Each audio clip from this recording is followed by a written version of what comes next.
A simple thought. Monkeys, that are known to have a developed social life, organize in small groups of several dozen members. The size of each of these groups is limited. In order for them to function, all members of the group need to know each other well. The average size of the group changes from 20 to 50 members. When the number of monkeys in a group passes a certain threshold, the social order crumbles, and the group tends to split into two separate groups. A similar situation can be found amongst humans as well. The invention of language and gossip has helped us shape larger and more stable groups. Sociological research indicates that the maximum natural size of a group of humans is roughly 150 members. Most humans are just incapable of intimately knowing more than 150 people, so even today, the threshold of human organization is around the number of 150 members.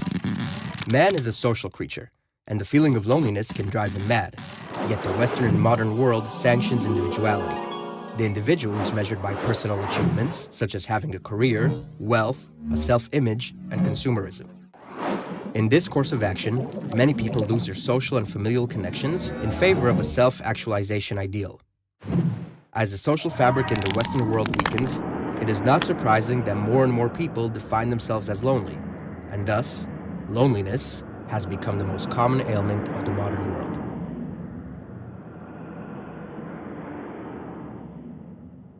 One of the possible reasons for this ailment is the online social network.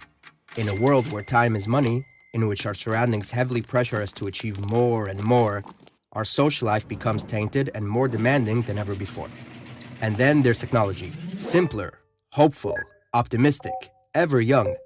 We become addicted to virtual romance, disguised by the social network which supplies an impressive platform that allows us to manage our social life most effectively. However, our fantasies about substitutions are starting to take a toll. We're collecting friends like stamps, not distincting quantity versus quality, and converting the deep meaning and intimacy of friendship with exchanging photos and chat conversations. By doing so, we're sacrificing conversation for mere connection, and so a paradoxical situation is created, in which we claim to have many friends while actually being lonely. So what is the problem in having a conversation? Well, it takes place in real time, and you can't control what you're going to say. And that is the bottom line. Texting, email, posting, all of these things let us present the self as we want it to be. We get to edit, and that means we get to delete.